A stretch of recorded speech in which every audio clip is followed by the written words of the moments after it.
Halo teman-teman semua, kami dari kelompok B dalam mata kuliah Seminar Manajemen Pajak.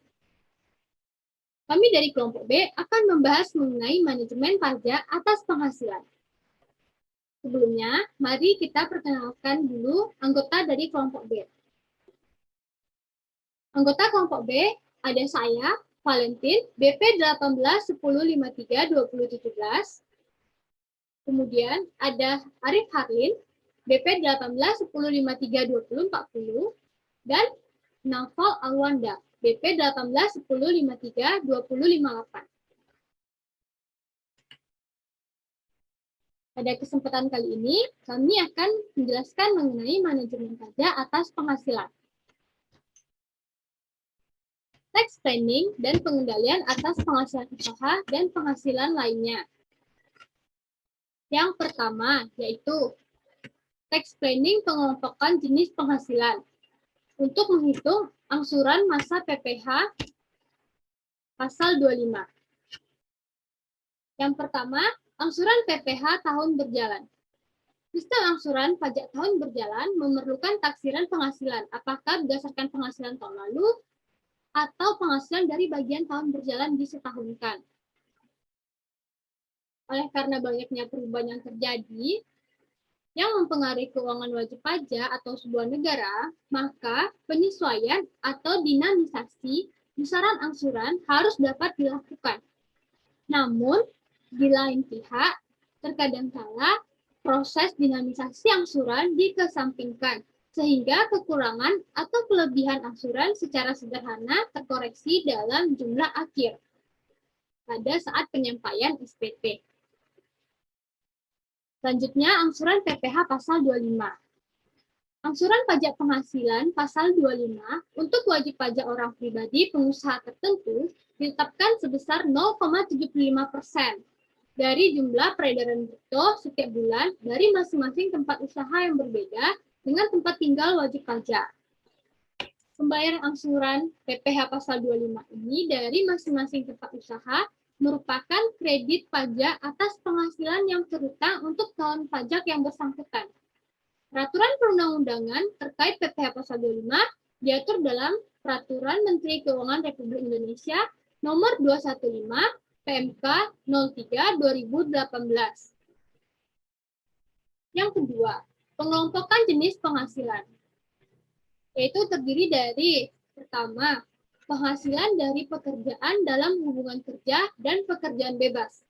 Contohnya gaji, honorarium, penghasilan dari praktik dokter, akuntan, notaris, aktuaris, pengacara, dan lain-lain. Yang kedua, penghasilan dari usaha dan kegiatan. Yang ketiga, penghasilan dari modal yang berupa harta bergerak ataupun harta tak bergerak, seperti bunga, dividen, royalti, dan lain-lain. Yang keempat, penghasilan lain-lain. Contohnya adalah hadiah, pembebasan utang, keuntungan selisih kurs, selisih lebih karena penilaian kembali aktiva tetap, dan lain-lain. Berdasarkan KEP 537 PJ 2000, tentang perhitungan besarnya angsuran pajak dalam pajak tahun berjalan dalam hal-hal tertentu, penghasilan teratur adalah penghasilan yang lazimnya diterima atau diperoleh secara berkala, sekurang-kurangnya sekali dalam setiap tahun pajak, kecuali penghasilan yang dikenai PPh final. Tidak termasuk dalam penghasilan teratur adalah keuntungan selisih kurs dari utang atau piutang dalam mata uang asing, dan keuntungan dari pengalihan harta sepanjang bukan merupakan penghasilan dari kegiatan usaha pokok, serta penghasilannya bersifat insidental. Penghasilan tidak teratur ini dapat dipotong atau dipungut pajak oleh pihak yang memberikan penghasilan.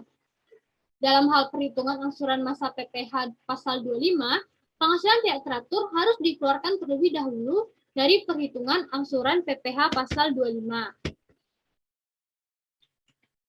Dasar perhitungan angsuran PPh pasal 25 adalah jumlah penghasilan neto menurut surat pemberitahuan tahunan pajak tahun pajak yang lalu setelah dikurangi dengan penghasilan tidak teratur yang dilaporkan dalam surat pemberitahuan tahunan tersebut. Besarnya angsuran PPh pasal 25 adalah PPh yang dihitung dengan dasar perhitungan dikurangi dengan PPh yang dipotong dan atau dipungut serta PPh yang dibayar atau terutang di luar negeri yang boleh dikreditkan dibagi 12. Rumus dari dasar perhitungan angsuran PPh pasal 25 dapat teman-teman lihat pada layar berikut. Perencanaan pajak yang dapat dilakukan terkait pengelompokan jenis penghasilan adalah untuk meminimalkan pembayaran angsuran PPh pasal 25.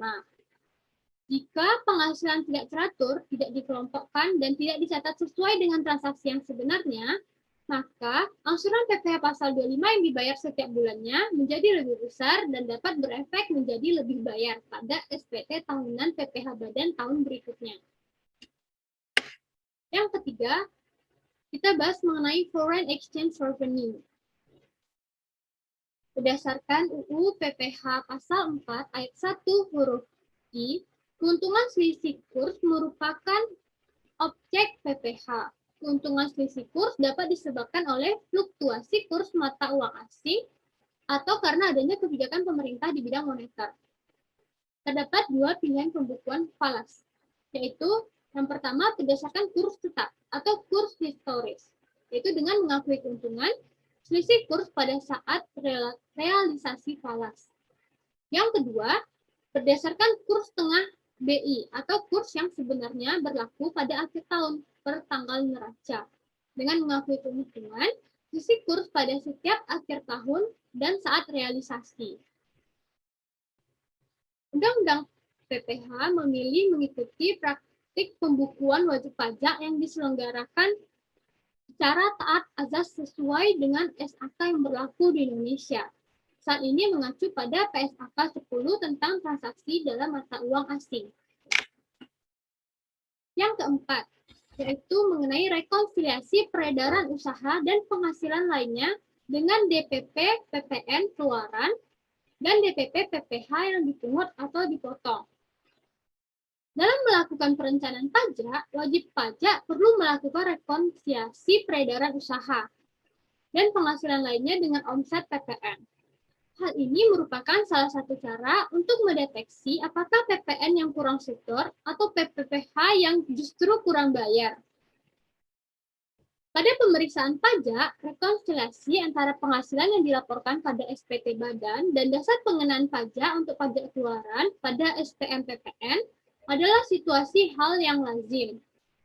Oleh karena itu, WP sebaiknya melakukan rekonsiliasi peredaran usaha secara rutin serta rekonsiliasi juga berguna untuk mengurangi besarnya penalti jika terjadi kesalahan. Cara untuk melakukan rekonsiliasi fiskal yaitu peredaran usaha sebagaimana tercantum pada SPT Badan dikurangi dengan peredaran usaha sebagaimana tercantum pada SPM PPN. Maka selisih dari dua hal tersebut akan menjadi rekonsiliasi penghasilan. Peredaran usaha pada SPT Badan lebih besar dari peredaran usaha pada SPM PPN. Dari cara yang telah disebutkan sebelumnya, maka kita dapat dua kemungkinan, yaitu peredaran usaha pada SPT Badan lebih besar dari peredaran usaha pada SPM PPN, dan peredaran usaha pada SPT Badan lebih kecil dari peredaran usaha pada SPM PPN. Jika peredaran usaha pada SPT Badan lebih besar dari peredaran usaha pada SPM PPN, maka terdapat kemungkinan penyerahan BKP atau JKP yang belum dipungut PPN-nya. Atas kekurangan pungut ini adalah merupakan objek PPN kurang bayar 2% per bulan, maksimal 24 bulan. Selain atas penalti bunga 2% atas penyerahan yang kurang pungut tersebut, juga terutang penalti 2% dari DPP penyerahan yang belum dipungut PPN, karena WP belum menerbitkan faktur pajak. Kemungkinan kedua yaitu peredaran usaha pada SPT Badan lebih kecil dari peredaran usaha pada SPM PPN. Maka, terdapat kemungkinan penghasilan yang belum dilaporkan di PPN. Atas kekurangan lapor penghasilan ini adalah objek PPh Badan dengan tarif pasal 17 untuk penghasilan besar dari 50 miliar per tahun Dan pasal 31E untuk penghasilan lebih dari 4,8 miliar, tapi kurang dari 50 miliar per tahunnya. Dan penalti 2% per bulan, maksimal 24 bulan. Hal-hal yang menyebabkan perbedaan pencatatan peredaran usaha pada SPT Badan dan penyerahan BKP dan JKP SPM PPN, yaitu yang pertama, terdapat penghasilan yang diakui pada PPh Badan namun bukan objek PPN. Yang kedua, terdapat nota retur pajak keluaran yang beda waktu. Yang ketiga, selisih kurs atas penggunaan mata uang asing. Yang keempat, terdapat penghasilan yang diakui sebagai penyerahan BKP dan atau JKP namun bukan objek PPh, melainkan merupakan biaya. Terdapat penjualan aset yang dikenakan PPN, namun dicatat laba atau rugi atas penjualan aset pada laporan keuangan laba rugi wajib pajak. Yang keenam, uang muka penjualan telah diakui sebagai objek PPN, namun masih dilaporkan di neraca pada SPT PPh Badan. Dan yang ketujuh, terdapat penyerahan BKP dan JKP yang dicatat pada penghasilan lain pada SPT Badan. Baiklah, selanjutnya saya akan menjelaskan berbagai pengujian untuk menguji kebenaran perhitungan peredaran usaha. Ada 4 pengujiannya. Yang pertama itu pengujian dokumen, yang kedua itu uji arus uang, yang ketiga uji arus piutang, dan yang terakhir itu uji arus barang. Yang pertama itu pengujian dokumen. Pada pengujian dokumen ini pengecekan dokumen secara sampling untuk mengetahui dan mengecek kebenaran nilai uang dan barang. Yang kedua itu uji arus uang. Dilakukan antara melakukan rekonsiliasi antara penerimaan pada bank atau kas dengan penjualan atau peredaran usaha pada wajib pajak. Cara perhitungannya itu yang pertama pengeluaran kas atau bank ditambah dengan saldo akhir kas atau bank sehingga dapat totalnya, lalu dikurang dengan saldo awal kas atau bank sehingga dapat penerimaan kas atau bank, lalu dikurang lagi dengan peredaran usaha menurut SPT Badan sehingga dapatlah selisihnya. Yang ketiga itu uji arus piutang. Dilakukan jika sebagian besar penjualan atau peredaran usaha berbasis kredit. Hal-hal yang menyebabkan perbedaan peredaran usaha menurut uji arus piutang dan SPT Badan yang pertama itu terdapat kesalahan dalam pencatatan piutang awal atau akhir. Yang kedua itu nilai pelunasan yang diambil tidak selalu terkait dengan pembayaran karena penjualan BKP atau JKP, namun bisa saja karena reimbursement. Yang terakhir itu terdapat pajak terutang atau dipungut yang termasuk dalam nilai piutang namun tidak termasuk dalam nilai penjualan, misalnya PPN. Selanjutnya itu uji arus barang. Dilakukan dengan melakukan rekonsiliasi antara akun persediaan dengan nilai penjualan. Selisih dapat terjadi jika misalnya terdapat pengembalian barang dari beda tahun atau selisih kurs. Selanjutnya itu pengendalian atas bea keluar atau pajak ekspor atau penjualan ekspor yang terutang bea keluar.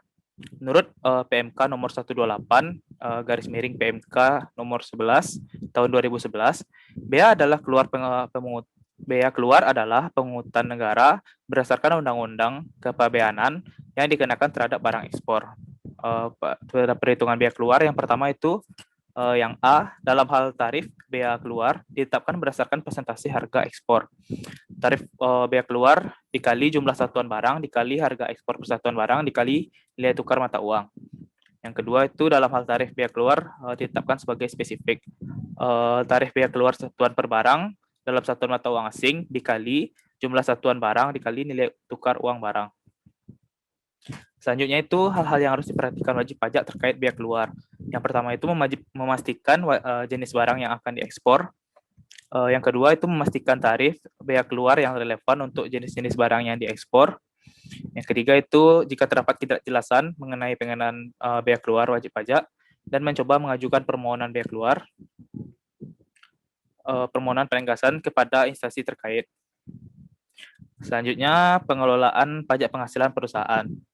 Yang pertama itu kreativitas manajemen pajak dan tanggung jawab atas pemangku kepentingan. Yang pertama itu pemerintah. Harapan dan tanggung jawabnya, pemenuhan kewajiban perpajakan dan pemenuhan semua ketentuan bisnis. Selanjutnya itu ada kreditur. Pelunasan kredit sesuai kesepakatan kredit dengan imbalan sesuai tingkat suku bunga yang disepakati. Selanjutnya ada karyawan, gaji dan juga bonus. Selanjutnya pelanggan. Manajemen perusahaan diharapkan dapat melaksanakan dan mengedukasi pelanggan mengenai pembayaran dan yang mengandung unsur-unsur PPN yang dipungut perusahaan. Selanjutnya itu supplier. Perusahaan berkewajiban untuk mengadministrasikan bukti pemotongan atau pemungutan pembayaran dan pelaporan pajak. Selanjutnya itu B pada pilihan saat pendirian usaha. Pada waktu pendirian usaha, terdapat banyak pilihan atas bentuk usaha yang dipakai untuk menjalankan kegiatan usaha. Pilihannya itu apakah bisnis vehicle yang dipilih, khususnya jika omset perusahaan per tahunnya kurang dari 4,8 M, perlu mengukuhkan diri sebagai pengusaha kena pajak untuk keperluan PPN. Yang kedua itu apakah bisnis vehicle perlu didirikan di kawasan berikat, kawasan pengembangan ekonomi terpadu yang menawarkan beberapa fasilitas perpajakan, atau tidak mengapa didirikan di daerah pembayaran biasa. Selanjutnya C, pemilihan bentuk usaha. Yang pertama, partnership. Salah satu bentuk partnership yang paling umum di Indonesia adalah persekutuan komanditer atau CV. CV adalah suatu persekutuan yang didirikan oleh seorang atau beberapa orang yang mempercayakan uang atau barang kepada seseorang atau beberapa orang yang menjalankan perusahaan dan bertindak sebagai pemimpin. Kelebihan bentuk usaha CV antara lain adalah yang pertama, relatif mudah dan murah proses pendiriannya. Kebutuhan akan modal dapat lebih dipenuhi, cenderung lebih mudah memperoleh kredit. Dari segi kepemimpinan, CV lebih baik, lebih fleksibel karena bagi sekutu, diam akan lebih mudah untuk menginvestasikan maupun mencarikan kembali modalnya. Tidak ada ketentuan memakai nama CV seperti halnya dengan PT, dan anggaran dasar tidak perlu mendapat pengesahan dari Kementerian Hukum dan HAM Republik Indonesia. Sedangkan kekurangan dari CV sendiri antara lain adalah kelangsungan hidup tidak menentu, karena banyak tergantung dari sekutu aktif yang bertindak sebagai pemimpin persekutuan. Tanggung jawab para sekutu komanditer yang terbatas dapat berpengaruh terhadap semangat untuk memajukan perusahaan. Kewajiban sekutu yang tidak terbatas karena kekayaan sekutu pendirinya tidak dapat dipisahkan dengan kekayaan CV, dan perlindungan hukumnya masih dianggap minim. Selanjutnya, keistimewaan perlakuan perpajakan bagi partnership. Yang pertama, partnership masuk dalam kategori wajib pajak badan.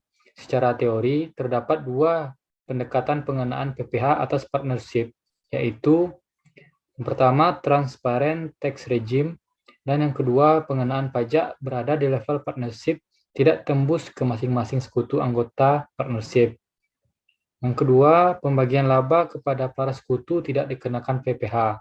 Hal ini didasarkan pada pemikiran bahwa untuk kepentingan pengenaan pajak, partnership atau badan seperti persekutuan, perkumpulan, firma, dan kongsi pada hakikatnya merupakan himpunan para anggotanya yang dikenai pajak sebagai satu kesatuan, yaitu pada tingkat badan tersebut. Oleh karena itu, bagian laba yang diterima oleh para anggota badan tersebut di atas bukan lagi merupakan objek pajak. Yang ketiga, gaji yang dibayarkan kepada sekutu tidak dapat menjadi biaya pengurang. Jika di sisi penghasilan, bagian laba yang diterima atau diperoleh para sekutu partnership dikecualikan sebagai objek PPh, maka biaya gaji yang dibayarkan kepada sekutu partnership. Yang terakhir, dividen yang diterima oleh atau diperoleh partnership dari investment income merupakan objek pemotongan PPh. Selanjutnya, perseroan terbatas. PT dulu disebut dengan Namlos Vennocha atau NV, adalah suatu badan hukum untuk menjalankan usaha yang memiliki modal terdiri atas saham-saham yang pemiliknya memiliki bagian sebanyak saham yang dimilikinya. Karena modalnya terdiri dari saham-saham yang dapat diperjualbelikan, perubahan kepemilikan perusahaan dapat dilakukan tanpa perlu membubarkan perusahaan. PT secara umum dibagi ke dalam beberapa kategori. Ada PT terbuka, PT tertutup, dan PT kosong. Sedangkan keuntungan utama membentuk perusahaan perseroan terbatas ini adalah yang pertama, kewajiban dan tanggung jawab terbatas. Tidak seperti partnership, pemegang saham sebuah perusahaan tidak memiliki kewajiban dan tanggung jawab yang terbatas atas obligasi dan hutang perusahaan. Akibatnya, potensi kehilangan atau kerugian menjadi terbatas dan tidak dapat melebihi jumlah saham yang dibayarkan atau disetorkan. Yang kedua, masa hidup abadi. Aset dan struktur perusahaan dapat melewati masa hidup dari pemegang sahamnya, pejabat atau direktur. Ini menyebabkan stabilitas modal yang dapat menjadi investasi dalam proyek yang lebih besar dan dalam jangka waktu yang lebih panjang. Pemilik PT dapat diganti tanpa membubarkan PT.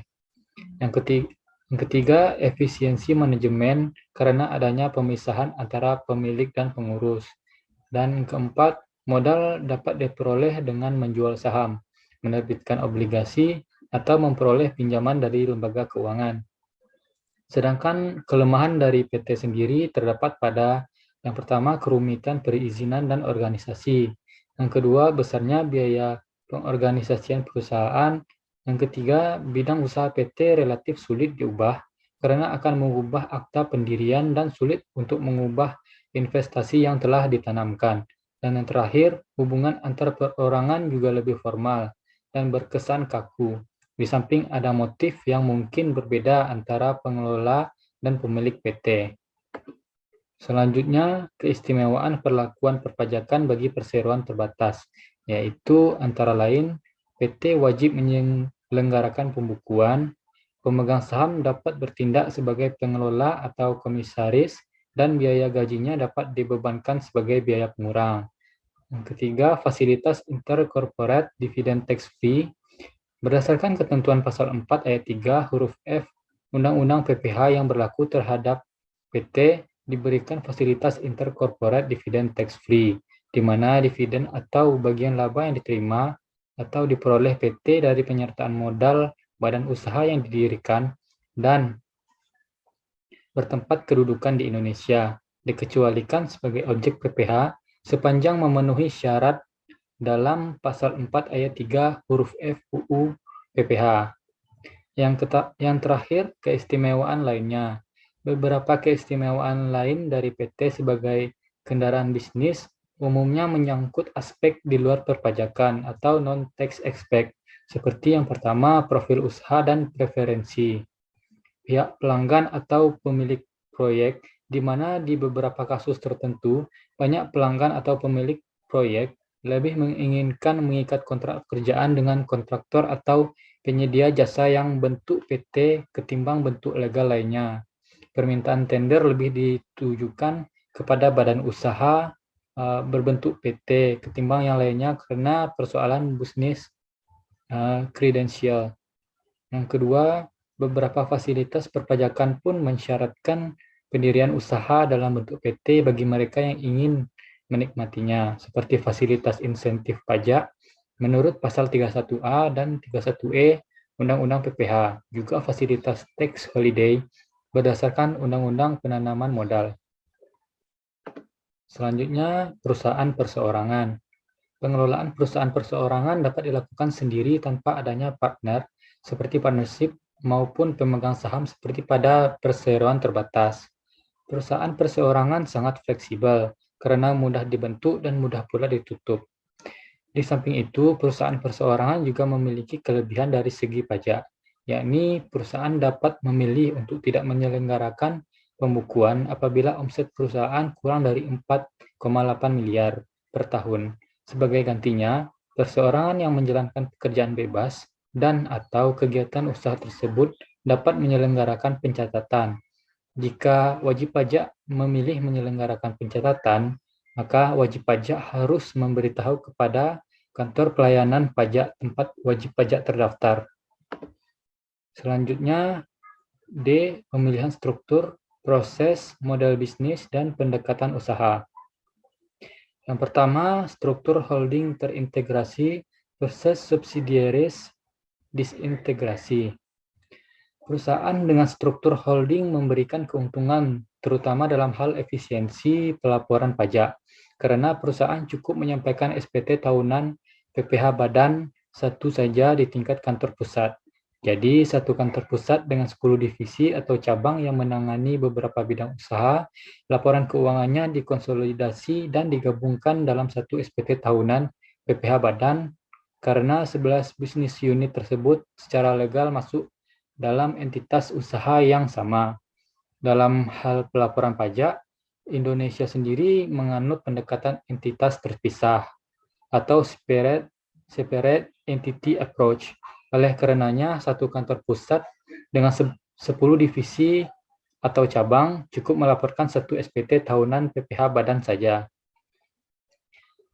Cukup melaporkan satu SPT tahunan PPh Badan saja karena konsolidasi tadi, maka dimungkinkan terjadi kompensasi kerugian horizontal antar unit bisnis yang satu dengan yang lainnya, kecuali apabila terdapat unit bisnis yang pengenaan pajaknya bersifat final.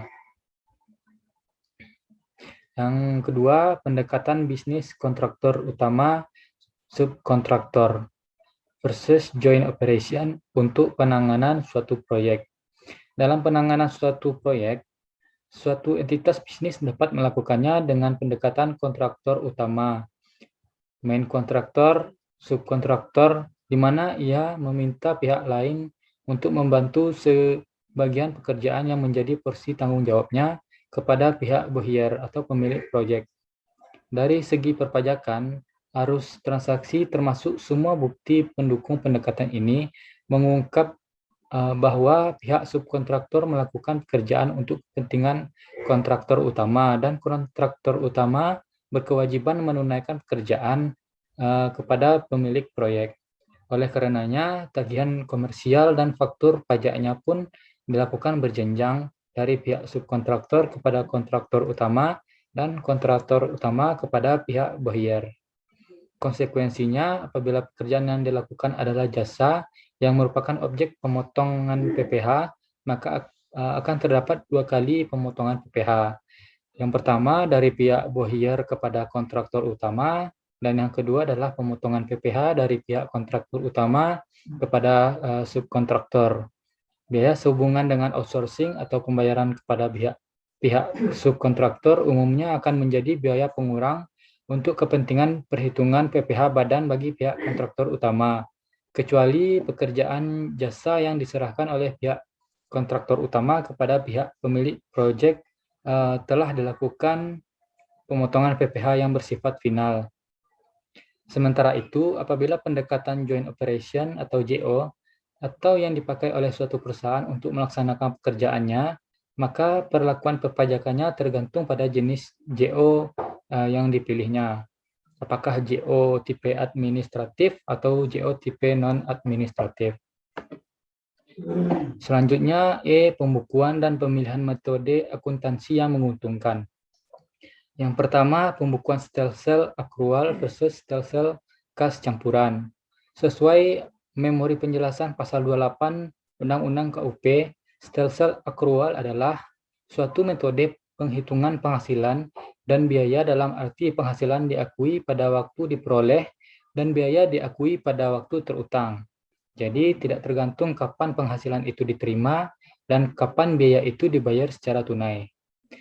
Sedangkan stelsel kas adalah suatu metode yang penghitungannya didasarkan atas penghasilan yang diterima dan biaya yang dibayar secara tunai.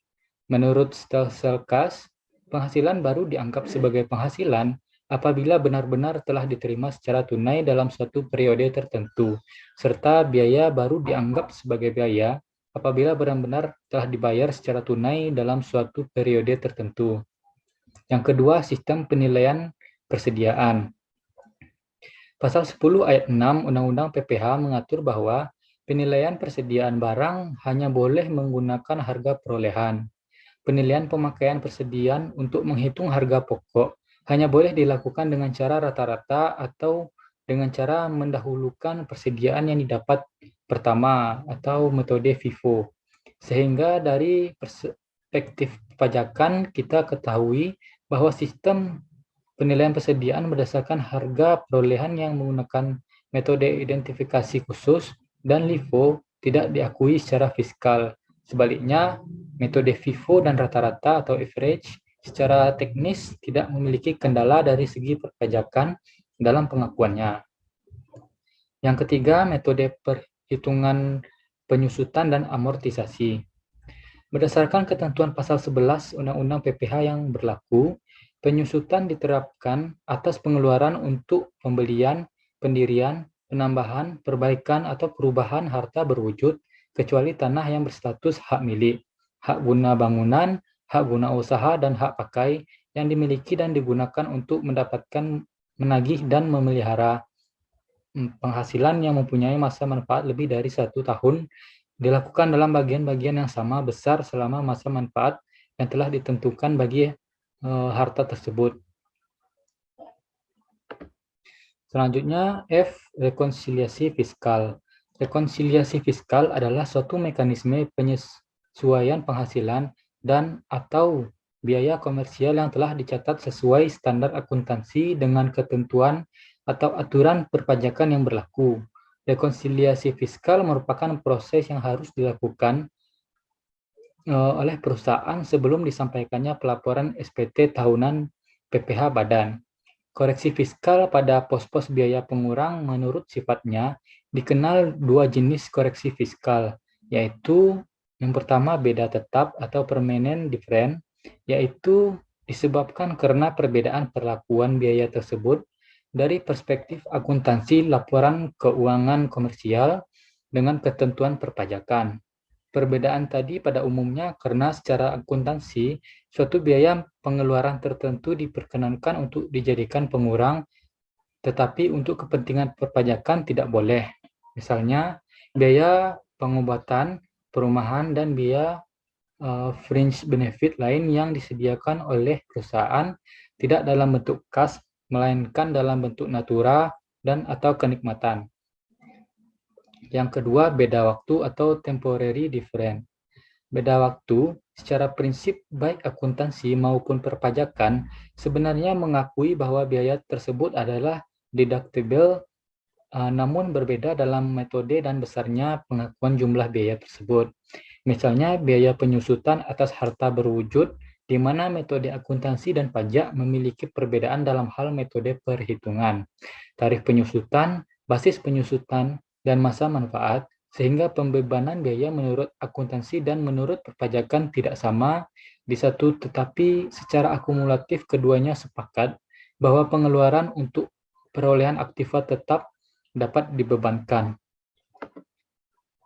Yang terakhir, G. Perencanaan pajak pada saat penutupan perusahaan.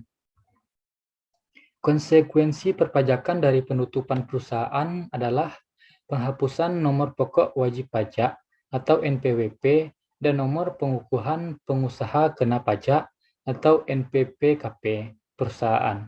Untuk kepentingan itu, otoritas pajak biasanya akan melakukan pemeriksaan pajak untuk memastikan sebelum NPWP atau NPPKP perusahaan dihapus dari administrasi Direktorat Jenderal Pajak. Kewajiban perpajakannya ditunaikan.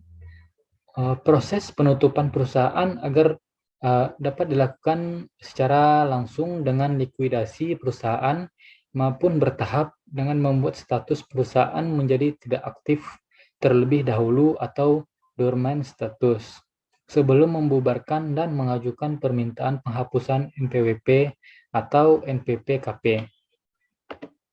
Baiklah, sekian yang dapat disampaikan oleh kelompok B.